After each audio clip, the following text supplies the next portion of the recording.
అందరికీ నమస్కారం. భగవద్గీతను చదవడానికి మన దగ్గర తీరిక లేకపోయినా కనీసం విని అయినా గీతలో ఏముందో తెలుసుకోవడం మనందరి కర్తవ్యం. గీతను తెలుసుకుందాం, ఇంకొంతమందికి తెలియజేద్దాం, సనాతన ధర్మాన్ని చాటి చెప్పుదాం. ప్రస్తుతం మనం భగవద్గీతలోని 3వ అధ్యాయమైన కర్మయోగాన్ని చెప్పుకుంటున్నాం.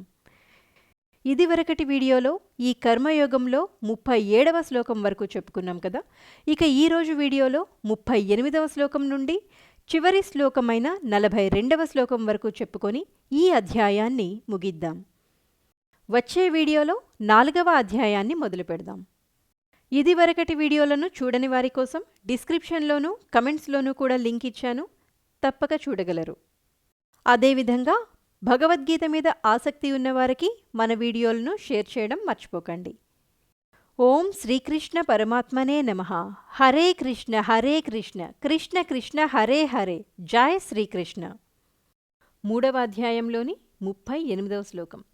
ధూమేనావ్రియతే వహ్నిః యథా దర్శో మలేన చ యథోల్బేనావృతో గర్భః తథా తేనేదమావృతం. ధూమేనావ్రియతే వహ్నిః యథా దర్శో మలేన చ యథోల్బేనావృతో గర్భః తథా తేనేదమావృతం. ఈ శ్లోకానికి భావం: పొగ చేత అగ్ని, ధూళి చేత అద్దము లేదా గర్భము చేత పిండము కప్పబడి ఉన్నట్లుగా జీవుడు ఈ కామము యొక్క వివిధ దశలచే కప్పబడతాడు అని భావం. ఇప్పుడు 39వ శ్లోకం మరియు భావం తెలుసుకుందాం. ఆవృతం జ్ఞానమేతేన జ్ఞానినో నిత్యవైరిణా కామరూపేణ కౌంతేయ దుష్పూరేణానలేన చ. ఆవృతం జ్ఞానమేతేన జ్ఞానినో నిత్యవైరిణా కామరూపేణ కౌంతేయ దుష్పూరేణానలేన చ. ఈ శ్లోకానికి భావం: ఓ కౌంతేయ, అగ్నిహోత్రము ఏ విధంగా అయితే తృప్తి చెందదో ఈ కామము కూడా అలాంటిదే. ఇది విషయభోగ కోరికల రూపంలో జ్ఞానిని నిరంతరం శత్రువు వలె హింసిస్తూ ఉంటుంది. ఇది సాధకుని జ్ఞానమును కప్పివేసి ఉంటుంది అని భావం. కర్మయోగంలోని 40వ శ్లోకం. ఇంద్రియాణి మనోబుద్ధిః అస్యాధిష్టానముచ్యతే ఏతైర్విమోహయత్యేష జ్ఞానమావృత్య దేహినం. ఇంద్రియాణి మనోబుద్ధిః అస్యాధిష్టానముచ్యతే ఏతైర్విమోహయత్యేష జ్ఞానమావృత్య దేహినం. ఈ శ్లోకానికి భావం: ఇంద్రియాలు, మనస్సు, బుద్ధి అనేవి ఈ కామము తిష్ట వేసుకొని కూర్చుండే స్థానాలు, అనగా ఈ కామానికి అవి నివాస స్థానాలు. వీటి ద్వారా కామము జీవుని నిజమైన జ్ఞానమును కప్పివేసి అతనిని మోహపరుస్తుంది, జీవాత్మను మోహితునిగా చేస్తుంది అని భావం. 41వ శ్లోకం. ఇది కొంచెం కష్టంగా ఉంటుంది. నాతో పాటు పాడేవారి కోసం కొంచెం నెమ్మదిగా చదువుతున్నాను, దయచేసి జాగ్రత్తగా గమనించగలరు.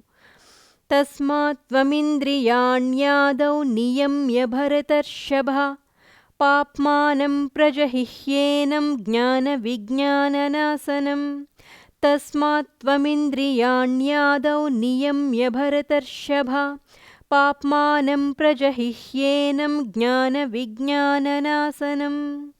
ఈ శ్లోకానికి భావం: కనుక భరతవంశీయులలో శ్రేష్ఠుడైన ఓ అర్జున, మొట్టమొదట నీవు ఇంద్రియాలను అదుపులో ఉంచుకొని జ్ఞాన విజ్ఞానాలను నశింపజేయునట్టి మహాపాపి అయిన ఈ కామమును నీ నుండి నిశ్శేషముగా పారద్రోలు అని శ్రీకృష్ణ పరమాత్మ అర్జునుడితో చెప్తున్నారని భావం.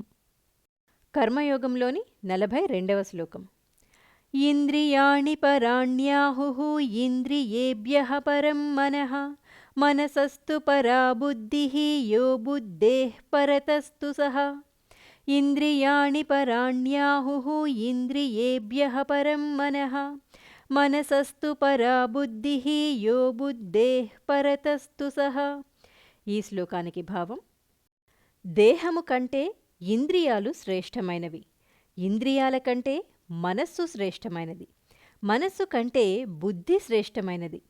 బుద్ధి కంటే శ్రేష్టమైనది ఏదో అదే ఆత్మ అని చెప్పబడినది అని భావం. ఇప్పుడు 3వ అధ్యాయమైన కర్మయోగంలోని ఆఖరి శ్లోకమైన 43వ శ్లోకం మరియు భావం తెలుసుకుందాం. ఏవం బుద్ధేః పరం బుద్ధ్వా సంస్తభ్యాత్మానమాత్మనా జహి శత్రుం మహాబాహో కామరూపం దురాసదం. ఏవం బుద్ధేః పరం బుద్ధ్వా సంస్తభ్యాత్మానమాత్మనా జహి శత్రుం మహాబాహో కామరూపం దురాసదం. ఈ శ్లోకానికి భావం: ఓ గొప్ప బాహువులు కలిగిన అర్జున, ఈ విధంగా తనను ఇంద్రియాలకు, మనస్సుకు, బుద్ధికి అతీతమైన వానిగా తెలుసుకొని ఆలోచనాపూర్వకమైన ఆధ్యాత్మిక బుద్ధి ద్వారా మనస్సును స్థిరపరచి ఆ విధంగా ఆధ్యాత్మిక బలముచే మనిషి కామము అనే ఈ అత్యాస కలిగిన శత్రువును తప్పక జయించాలి అని శ్రీకృష్ణ పరమాత్మ అర్జునుడితో చెప్తున్నారని భావం. ఓం తత్సదితి శ్రీమద్భగవద్గీతాసు ఉపనిషత్సు బ్రహ్మ విద్యాయాం యోగశాస్త్రే శ్రీకృష్ణార్జున సంవాదే కర్మయోగో నామ తృతీయాధ్యాయః. ఇక్కడతో శ్రీమద్భగవద్గీతలోని కర్మయోగం అని పిలువబడే తృతీయాధ్యాయం సమాప్తమైనది. ఇక ఇప్పుడు మనం 38వ శ్లోకం నుండి 43వ శ్లోకం వరకు గల భావాలను మాత్రమే మరొక్కసారి చెప్పుకొని ఈ భాగాన్ని ముగిద్దాం. పొగ చేత అగ్ని, ధూళి చేత అద్దము, గర్భము చేత పిండము ఏ విధంగా అయితే కప్పబడి ఉంటాయో అదే విధంగా జీవుడు ఈ కామము యొక్క వివిధ దశలచే కప్పబడి ఉంటాడు. ఓ కౌంతేయ, అగ్నిహోత్రము ఏ విధంగా అయితే తృప్తి చెందదో ఈ కామము కూడా అలాంటిదే. ఇది విషయభోగ కోరికల రూపాన జ్ఞానిని నిరంతరం శత్రువు వలె హింసిస్తూ ఉంటుంది. ఇది సాధకుని జ్ఞానాన్ని కప్పివేసి ఉంటుంది. ఇంద్రియాలు, మనస్సు, బుద్ధి ఈ మూడు కూడా కామము తిష్ట వేసుకొని కూర్చొని ఉండే స్థానాలు. వీటి ద్వారా కామము జీవుని యొక్క నిజమైన జ్ఞానాన్ని కప్పివేసి అతనిని మోహరిస్తుంది. కనుక అర్జున, మొట్టమొదట నీవు ఇంద్రియాలను అదుపులో ఉంచుకొని జ్ఞాన విజ్ఞానములను నశింపజేయునట్టి మహాపాపి అయిన ఈ కామమును నీ నుండి నిశ్శేషముగా పారద్రోలు. దేహము కంటే ఇంద్రియములు శ్రేష్టమైనవి, ఇంద్రియముల కంటే మనస్సు శ్రేష్టమైనది, మనస్సు కంటే బుద్ధి శ్రేష్టమైనది, బుద్ధి కంటే ఏది శ్రేష్టమైనదో అదే ఆత్మ అని చెప్పబడినది. ఓ గొప్ప బాహువులు కలిగిన అర్జున, ఈ విధంగా తనను ఇంద్రియాలకు, మనస్సుకు, బుద్ధికి అతీతమైన వానిగా తెలుసుకొని ఆలోచనాపూర్వకమైన ఆధ్యాత్మిక బుద్ధి ద్వారా మనస్సును స్థిరపరచి ఆ విధంగా ఆధ్యాత్మిక బలముచే మనిషి కామము అనే ఈ అత్యాస కలిగిన శత్రువును తప్పక జయించాలి అని శ్రీకృష్ణ పరమాత్మ అర్జునుడికి ఉపదేశించారు. ఇక్కడితో కర్మయోగము అని పిలువబడే 3వ అధ్యాయం సంపూర్ణంగా సమాప్తమైంది. ఇక వచ్చే వీడియోలో మనం 4వ అధ్యాయమైన జ్ఞానయోగాన్ని మొదలు పెడదాం. మరి ఈ వీడియో మీకు నచ్చినట్లయితే ఒక లైక్ ఇచ్చి ప్రోత్సాహపరచండి. మీరు ఇచ్చే లైక్ వలన ఈ వీడియో ఇంకొంతమందికి షేర్ అవుతుందని గమనించగలరు. ఇదివరకటి వీడియోలను ఎవరైనా చూడాలనుకుంటే వారి కోసం కమెంట్స్లోనూ మరియు డిస్క్రిప్షన్లోనూ కూడా లింక్ ఇచ్చాను, తప్పక చూడగలరు. అదేవిధంగా ఈ వీడియోపై మీ అభిప్రాయాన్ని కమెంట్ రూపంలో తెలియజేయగలరు. ఇంతవరకు మన ఛానల్ని ఎవరైనా సబ్స్క్రైబ్ చేసుకోకపోతే ఇప్పుడే సబ్స్క్రైబ్ చేసుకోండి. ధన్యవాదాలు. హరే కృష్ణ హరే కృష్ణ కృష్ణ కృష్ణ హరే హరే. జై శ్రీకృష్ణ.